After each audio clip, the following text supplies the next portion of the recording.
Hello friend, तो आज हम लोग बनाना सीखेंगे बेसिक कॉलर, जिसमें मेरा इस तरीके से वी नेक होगा और साथ में मेरी ये इस तरीके की कॉलर होगी। तो आज हम इसको स्टेप बाय स्टेप बनाना सीखेंगे। तो चलिए वीडियो को स्टार्ट करते हैं। वीडियो स्टार्ट करने से पहले अगर आपने मेरे चैनल को सब्सक्राइब नहीं किया है तो प्लीज़ मेरे चैनल को सब्सक्राइब कर लें एंड बगल में जो बेल आइकन है उसको प्रेस कर लें, जिससे कि मेरे आने वाली वीडियोज़ की नोटिफिकेशन आपको टाइम पर मिलती रहे। तो चलिए अब हम वीडियो को स्टार्ट करते हैं। तो सबसे पहले हमें यहाँ पे एक स्ट्रेट लाइन ड्रॉ करनी है।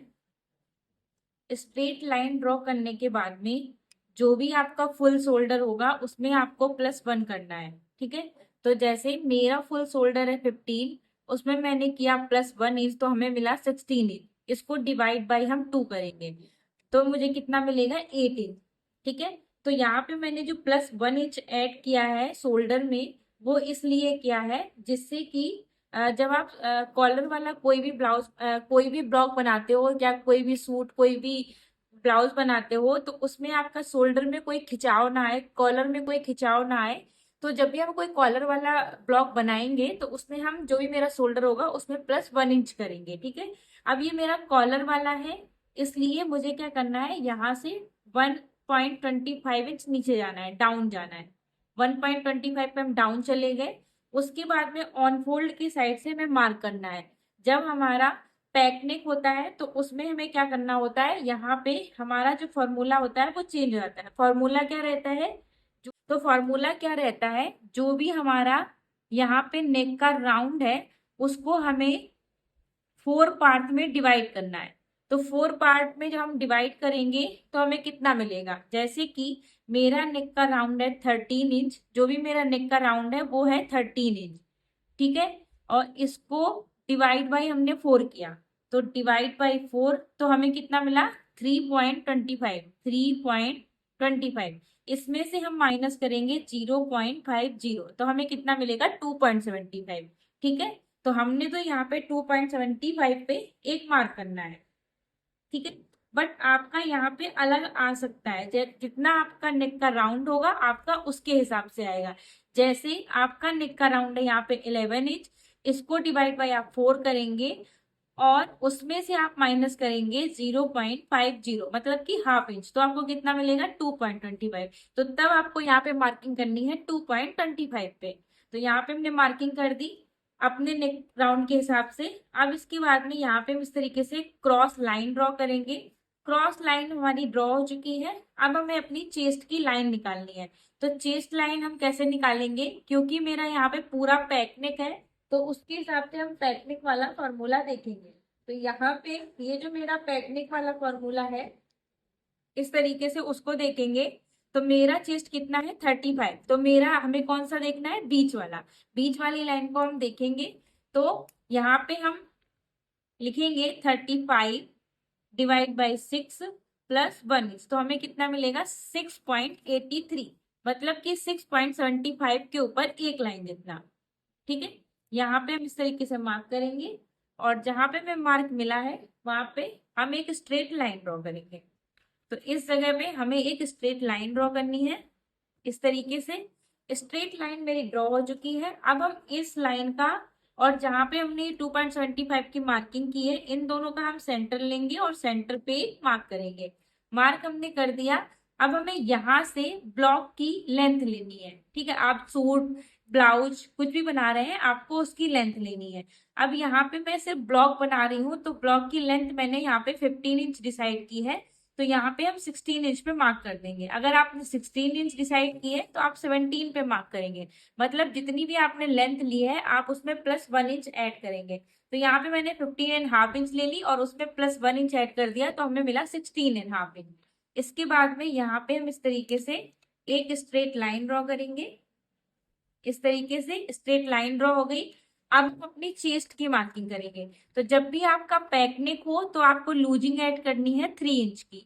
ठीक है, तो यहाँ पे जो भी मेरा चेस्ट है, चेस्ट है मेरा 35 +3 इंच की लूजिंग लेंगे और उसको डिवाइड बाई 4 करेंगे तो हमें कितना मिलेगा 9.5 इंच। तो यहाँ पे हम 9.5 इंच पे एक मार्क करेंगे। ठीक है, अब यहाँ पे हमें सिर्फ 1 इंच लेना है सिलाई का। ठीक है, अब हम अपनी वेस्ट की मार्किंग करेंगे। तो वेस्ट है मेरी 30 उसमें हम +2 इंच मार्जिन लेंगे और उसको डिवाइड बाई 4 करेंगे तो हमें कितना मिलेगा 8 इंच। ठीक है, तो यहाँ पे हमने 8 इंच पे एक मार्क करा और यहाँ पे हम 1 इंच अपना सिलाई का लेंगे। इसके बाद में इस वाली लाइन को हम यहाँ से मिला देंगे और इस वाली लाइन को हम यहाँ से मिला देंगे। इतना मेरा क्लियर हो गया। ये जो मेरा बेसिक ब्लॉक है वो बन चुका है। अब हमें क्या करना है, अपना हमें आर्मोल ड्रॉ करना है। तो आर्मोल हम कैसे ड्रॉ करेंगे, सबसे पहले जहां से हम डाउन गए थे उसको और जहां पे मेरी चेस्ट वाली लाइन है उन दोनों का हम सेंटर लेंगे और सेंटर पे एक मार्क करेंगे। यहाँ पे हमने मार्क कर दिया। अब पहले हम बैक वाले पार्ट का आर्मोल ड्रॉ करेंगे। तो जितना भी आपका ये जो आपने मार्क किया था, फुल शोल्डर में +1 इंच किया था, उसको डिवाइड बाई 2 किया था, तो हमें कितना मिला था 8 इंच। उससे हम सिर्फ ½ इंच कम करेंगे तो हमें कितना मिलेगा 7½ इंच। सेम 7½ इंच पे ही हम यहाँ पे मार्क करेंगे। ठीक है, और इस लाइन को हम यहाँ से इस तरीके से क्रॉस कर देंगे। जैसे ये क्रॉस जा रही है उसे जाने देंगे। क्रॉस करने के बाद में अब हम यहाँ से आर्मोल का क्रॉस लेंगे। तो आर्मोल का क्रॉस का अलग चार्ट है। मेरा चीज 35 है जो बीच वाली लाइन में आ रहा है और उसके हिसाब से बैक पार्ट में हम क्रॉस कितना जाएंगे 1 इंच। तो यहाँ पे हम 1 इंच पे मार्क करेंगे। अब इस मार्किंग को हम यहाँ से ऐसे मिला देंगे। तो ये हो गया मेरा बैक पार्ट का आर्मोल। अब हम अपने फ्रंट पार्ट का आर्मोल देखेंगे। तो फ्रंट पार्ट के लिए जितना आपने ये लिया था उससे डायरेक्ट आपको 1 इंच कम कर देना है। तो इधर मेरा 8 इंच है तो इधर हमें 7 इंच पे मार्क करना है। ठीक है, तो ये हमने 7 इंच पे मार्क कर दिया और जितना मेरा ये है उससे ½ इंच कम करके हमें यहाँ पे मार्क करना है। तो ये था मेरा 8 इंच, तो यहाँ पे हम मार्क करेंगे 7½ इंच पे। ये हमने 7½ इंच पे मार्क कर दिया। इसके बाद में फ्रंट पार्ट के हिसाब से, चेस्ट के हिसाब से फ्रंट पार्ट में क्रॉस कितना जाना है 0.75। तो यहाँ पे हम 0.75 पे एक मार्क करेंगे और यहाँ पे हम अपना जो फ्रंट पार्ट का आर्मोल है उसको बना देंगे। ठीक है, यहाँ से हमने ऐसे किया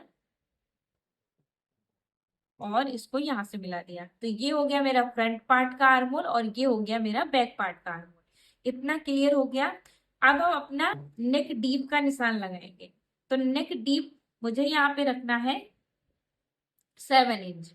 ठीक है, या फिर मैं 7½ इंच भी ले सकती हूँ, लेकिन क्योंकि हमें नेक में यहीं से ले रही हूँ तो मेरा पूरा पैक नेक में जाएगा। तो पैक नेक का जो मेरा फॉर्मूला है वो फ्रंट एंड बैक में दोनों सेम ही रहने वाला है। और हम आज यहाँ पे कौन सा नेक बना रहे हैं, V neck, V neck with collar. ठीक है, तो उसके हिसाब से हमें जितना नेक चाहिए तो हमें 7½ मैंने डिसाइड किया है। तो जहाँ पे मेरा 7½ इंच आ रहा है वहां पे हम इस तरीके से एक मार्क कर देंगे और इस मार्किंग को हम यहाँ से मिलाएंगे। कहाँ से, जहां से हमने 2.75 का मार्क किया था। अगर आपने 2.25 का किया होगा अपने नेक राउंड के हिसाब से तो आपको वहां से मिलाना है। अगर आपने यहाँ पे 2½ इंच लिया होगा तो आपको वहां से मिलाना है। तो इस तरीके से यहाँ से हम मिला देंगे इसको, तो हमारा यहाँ पे वी नेक हो जाएगा। ठीक है, तो अभी हमने यहाँ पे बैक पार्ट का जो नेक है यहाँ पे मैंने नहीं ड्रॉ किया है, उसको मैं बाद में बताऊंगी कि उसके लिए मुझे क्या करना है। अभी हम इसको कट कर देंगे। ये मेरा फ्रंट एंड बैक दोनों का जो ब्लॉक है वो बन चुका है। ठीक है, इसमें मुझे इतना ही बनाना है, बस अभी मुझे गले को कट नहीं कर। तो अभी के लिए मैं यहाँ पे इसको ऐसे स्ट्रेट ही कट कर दूंगी क्योंकि अभी मुझे अपने गले को भी कट करना है। ठीक है, यहाँ से ये हो गया, नीचे से भी हम ऐसे कट करेंगे।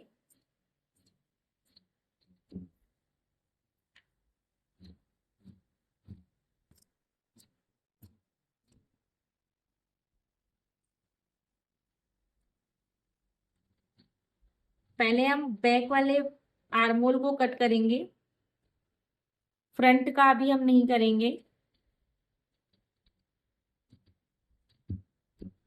ये मेरा आर्मोल कट हो चुका है। अब हम क्या करेंगे, सबसे पहले यहाँ पे हम अपने जो मेरा पेपर फ्यूजिंग है उसको उस पे अपने नेक को कट करेंगे। ठीक है, तो यहाँ पे हमने पेपर पेस्टिंग को ले लिया है। इस तरीके से इसको हम ऐसे ऑनफोल्ड करके रख देंगे और यहाँ पे जैसा हमने मार्क किया था, आई होप आपको मार्किंग अच्छे से दिख रहा होगा। तो उसी मार्किंग पे हमें इस तरीके से पेपर पेस्टिंग को रखना है और कट करना है। ठीक है, तो यहाँ पे हम पेन से मार्किंग कर देंगे। ठीक है, यहाँ पे हम इसके हेल्प से रखेंगे ये, और ये हो गया। और यहाँ पे जैसा क्रॉस जा रहा है वैसा क्रॉस कट कर लेंगे। और यहाँ पे मुझे 1.25 पे मार्क करना है। ठीक है, 1.25,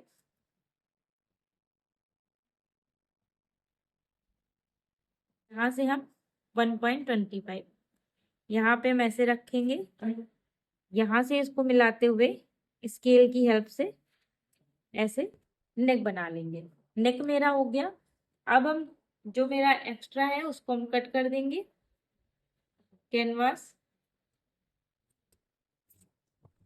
ठीक है, और यहाँ से ऐसे ले लेंगे, और सेम जैसा आपको पीछे दिख रहा है वैसे ही आपको इस साइड में भी मार्किंग कर लेनी है। आई होप आपको अच्छे से दिख रहा होगा अभी। तो इसी लाइन पे आपको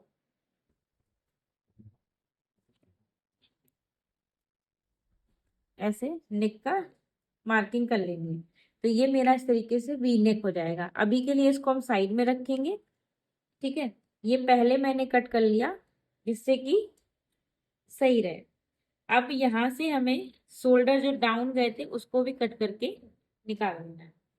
तो ये मेरा फ्रंट पार्ट है और नीचे वाला मेरा बैक पार्ट। अब हम बैक पार्ट को यहाँ से हटा लेंगे और फ्रंट पार्ट को यहाँ से देखेंगे। ठीक है, क्योंकि अभी फ्रंट वाला जो आर्म होल है उसको मैंने कट नहीं किया है अभी। तो यहाँ से हम फ्रंट पार्ट वाले आर्म होल को भी कट कर देंगे।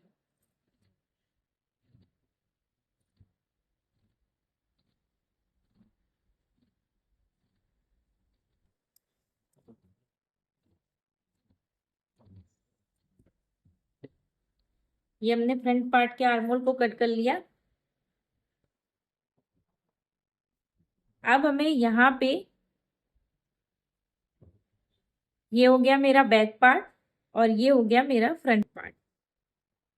ठीक है, अब मुझे यहाँ पे पहले जो हमने पेपर कैनवास कट किया है इसको पहले मुझे जो हमें फैब्रिक जिस पे हमें इसको पेस्ट करना है उस पे हम फैब्रिक पे रख के इसको पेस्ट कर लेंगे। ठीक है, तो यहाँ पे ये मेरा मेन फैब्रिक है, इसके ऊपर अभी हमें इसको रख के पेस्ट करना है। तो पहले मैं इसको पेस्ट कर लेती हूँ, इसके बाद में मैं आगे देखूंगी। ठीक है, तो यहाँ पे मेरा कैनवास जो है वो पेस्ट हो चुका है। अब मेरा यहाँ पे जो भी एक्स्ट्रा फैब्रिक है वो कट कर देंगे। यहाँ पे हम सिर्फ हाफ इंच जितना मार्जिन का छोड़ देंगे। सेम इस साइड भी हम वही करेंगे और यहाँ से हमें इक्वल कट कर देना है। ये हो गया मेरा। और अभी हमें इसको यहाँ से इस तरीके से पहले इसको स्टिच कर लेना है। स्टिच लगाने के बाद में हम प्रेस कर लेंगे। ठीक है, तो पहले हम स्टिच लगा लेते हैं इसकी। अब यहाँ पे आप देख सकते हैं हमने यहाँ पे स्टिचिंग लगा ली है। स्टिचिंग लगा के हमने इसको कंप्लीट कर लिया है। ठीक है, ये मेरा कंप्लीट हो गया। अब हमें क्या करना है, हमें अपना ये वाला पार्ट लेना है फ्रंट वाला, और इसमें हमें यहाँ पे इस तरीके से एक कट लगा देना है। कट हमने लगा दिया और यहाँ पे हमें प्रेस लगा लेनी है जिससे कि हमें इसका सेंटर पता चल जाए। ठीक है, जो इसका सेंटर होगा मुझे पता चल जाएगा।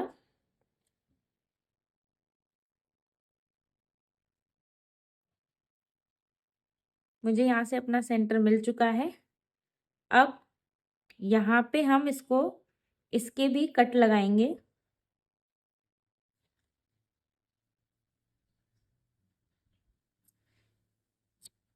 इस तरीके से हम यहाँ पे भी कट लगाएंगे और इसको यहाँ पे इस तरीके से रख के हमें यहाँ पे ये जो मेरा लाइन जा रही है यहाँ पे सेंटर को रखना है, और यहाँ पे जो हमने यहाँ से पेन से मार्किंग की है जहाँ पे हमने नेक बनाया था, ठीक है, मैं यहाँ रॉन्ग साइड से दिखा देती हूँ कि जो ये मेरा ये वाला पार्ट था, बिल्कुल सेम उसी लाइन पे, ये देखिए, सेम उसी लाइन पे हमें स्टिच करना है। देख रहे हैं ना आप लोग?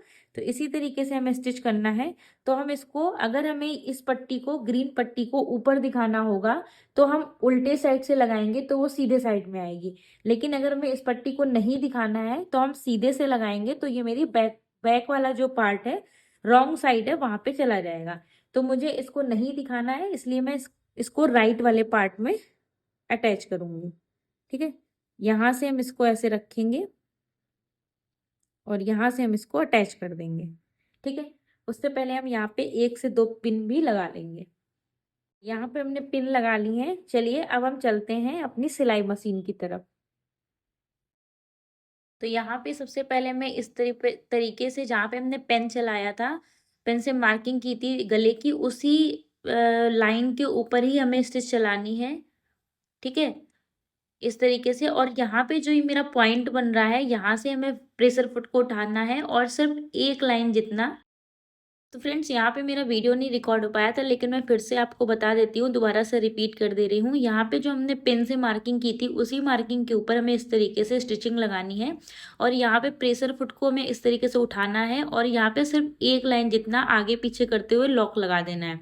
ठीक है, आपको सिर्फ एक लाइन जितना इस तरीके से आगे पीछे करना है, जिससे कि आपका जो वी नेक वाला पॉइंट है वो बहुत अच्छे से बन के निकल आए। ठीक है, तो इस तरीके से हमने वी नेक बना लिया। और अब हमें क्या करना है, यहाँ पे हम कट लगा देंगे जहाँ पे मेरा वी बना था। अब इसके ऊपर जहाँ पे मेरा ये बकरम वाला फैब्रिक है, उसी फैब्रिक के ऊपर हमें यहाँ पे इस तरीके से स्टिचिंग लगानी है।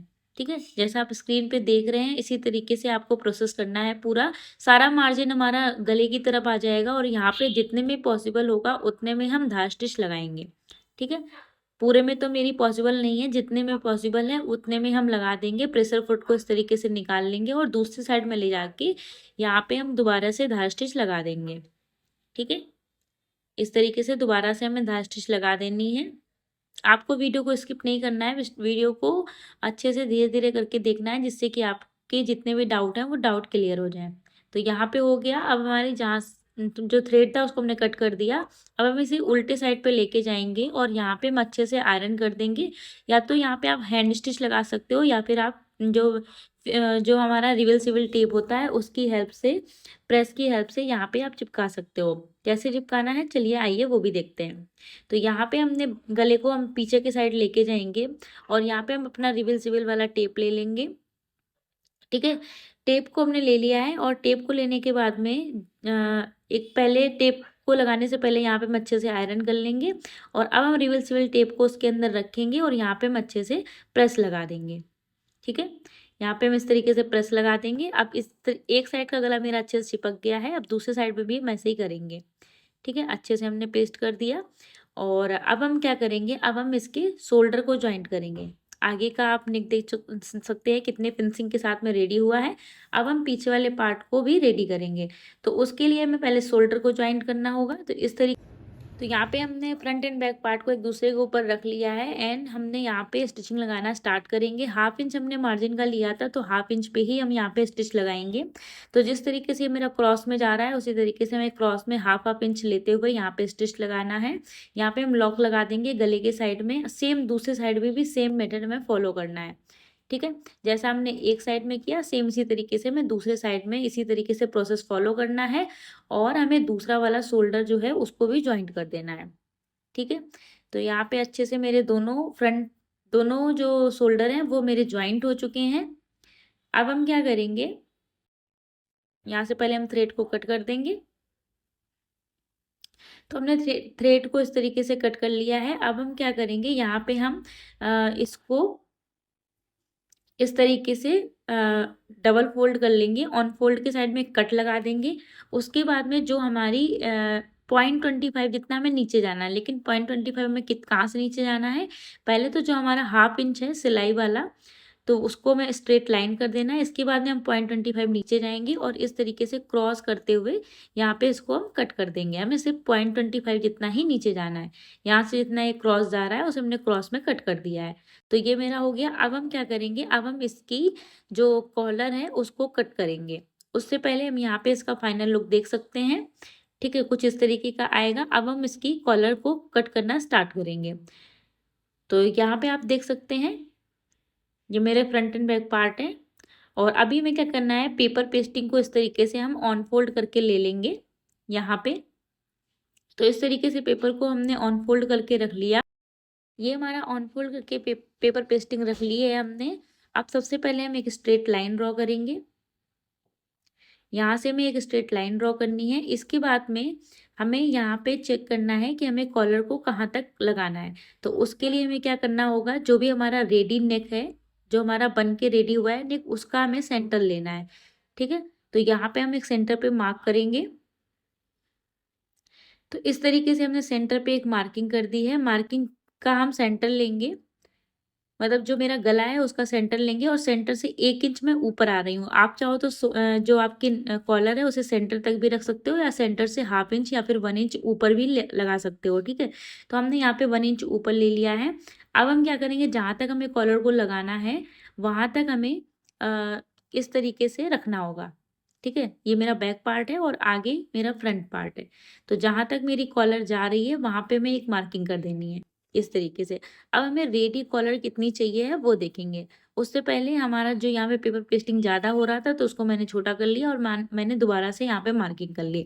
मार्किंग करने के बाद में जितनी हमें कॉलर रेडी चाहिए उतने इंच पे मैं मार्क करना है। जैसे मुझे 1 इंच की कॉलर रेडी चाहिए तो मैंने 1 इंच पे एक मार्क कर लिया और यहाँ पे हमने स्केल से मिलाते हुए एक स्ट्रेट लाइन ड्रॉ कर दी।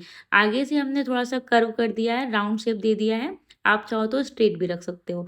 तो इस तरीके से हो गया। अब हम इस कॉलर की कटिंग कर देंगे। तो यहाँ पे इस कॉलर की हमने कटिंग कर दी। जैसा ये राउंड जा रहा है उसको भी हमें ऐसे कट कर देना है और नीचे से जो हमने स्ट्रेट लाइन ड्रॉ की थी उस पे भी हमें ऐसे कट कर देना है। तो टोटल मेरी 1 इंच की कॉलर हो जाएगी। ठीक है, इस तरीके से। और अभी में क्या करना है,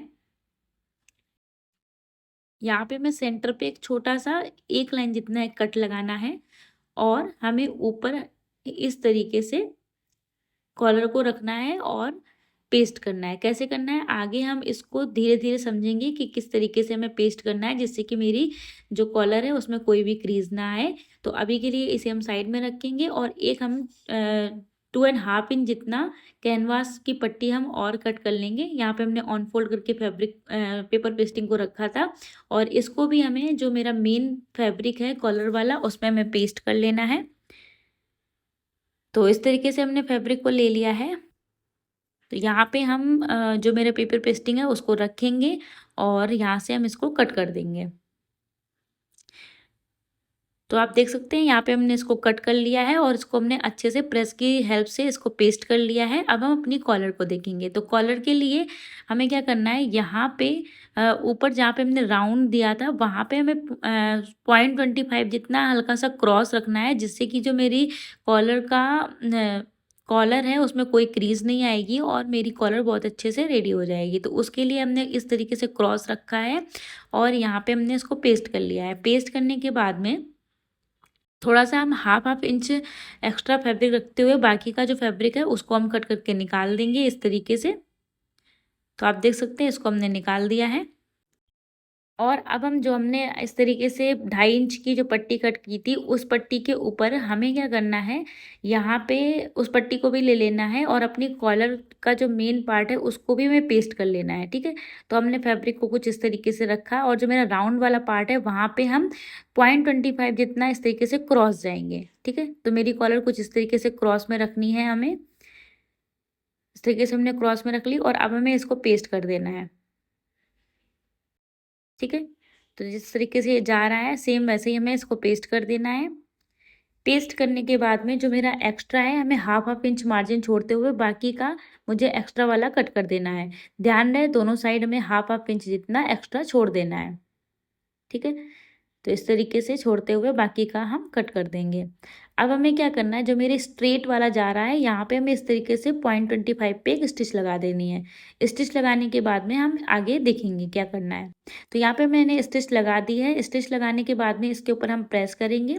तो प्रेस हमने इस तरीके से कर दी। अब हमने जो 2.5 इंच चौड़ी पट्टी कट करी थी उस पट्टी के ऊपर अपनी कॉलर को रखना है इस तरीके से, और दोनों साइड में हाफ इंच होना चाहिए मेरा, और बाकी का जो एक्स्ट्रा है उसे हम कट कर देंगे और यहाँ पे हम स्टिचिंग लगानी स्टार्ट करेंगे। तो स्टिचिंग हमें जहाँ पे राउंड वाला शेप है वहाँ पे लगानी है। मैं फिर से बता देती हूँ। तो इस तरीके से देखिए मैंने स्टिच लगा दी है, और अब जो मेरा एक्स्ट्रा होगा उसको हम कट करेंगे। आप ध्यान से देख सकते हैं जो मेरा राउंड वाला पॉइंट है वो बहुत अच्छे से बनना चाहिए।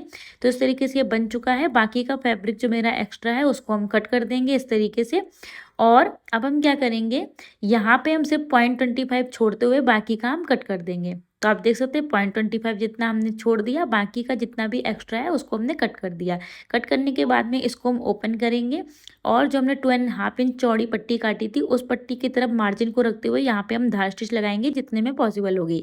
तो मेरी जितने में पॉसिबल है उतने में हम धार स्टिच मैंने लगा ली है। उसके बाद में हम यहाँ पे अच्छे से प्रेस कर देंगे। प्रेस करने के बाद में जो मेरा कॉलर का सेंटर होगा, सेंटर पे हम एक कट लगा देंगे। तो यहाँ पे आप देख सकते हैं सेंटर पे हमने प्रेस करी। प्रेस करने के बाद में जो भी मेरा सेंटर आया उसमें मैंने इस तरीके से कट लगा दिया। कट लगाने के बाद में यहाँ पे भी हमने मार्किंग कर दी है।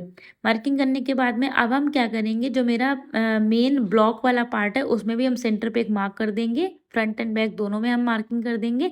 इसके बाद में बैक साइड से हम कॉलर को रखेंगे। जो मेरा कट वाला पार्ट है वो बैक पार्ट के नेक के जो सेंटर है उस पर आना चाहिए इस तरीके से। तो जो हमारी 2.5 इंच की हमने पट्टी रखी थी ना, वो वाला पार्ट जो है वो इसके साथ में अटैच होगा। बाकी जो कॉलर है वो फ्रंट पार्ट की तरफ राइट हो जाएगी। ठीक है, इस चीज़ को अच्छे से समझ लीजिएगा आप। तो यहाँ पे हमने ब्लॉक को उल्टा रखा हुआ है। उल्टा रखने के बाद में हमने इस तरीके से जहाँ पे हमने ये 2.5 इंच चौड़ी पट्टी काट करी थी उसी पट्टी को हमें इसके साथ में अटैच करना है। तो इस चीज़ को आपको बहुत ध्यान से देखना है। इसके बाद में हम सेंटर से इसको स्टिच करना स्टार्ट करेंगे। तो यहाँ से हमने स्टिच करना स्टार्ट कर दिया। ठीक है, स्टिच करने के बाद में जहाँ पे जो मेरा मार्जिन है उसको हम बैक साइड में लेके जाएंगे। बैक साइड में लेके जाने के बाद में जो हमने शोल्डर जॉइंट किए हैं उसकी जो स्टिच है, ठीक है, ये आप देख रहे हैं, उसकी स्टिच जहाँ पे है वहाँ पे निडल को अंदर के साइड डाल देना है। डालने के बाद में हमें क्या करना है, बाकी सारा जितना भी मेरा ब्लॉक वाला पार्ट है उसको पीछे की साइड जाने देना है। जाने देने के बाद में हमें कॉलर को इस तरीके से आगे की साइड लेके आना है और यहाँ पे हमें स्टिच कर देना है। ठीक है, यहाँ पे हम सिर्फ 0.25 पे स्टिच लगाएंगे इस तरीके से। तो ये मेरी 0.25 की स्टिच लग गई। अब सेम इसी तरीके से हम दूसरे साइड में भी करेंगे। ठीक है, एक साइड का आप लोग देख सकते हो, दूसरी साइड में भी हम इसी तरीके से करेंगे।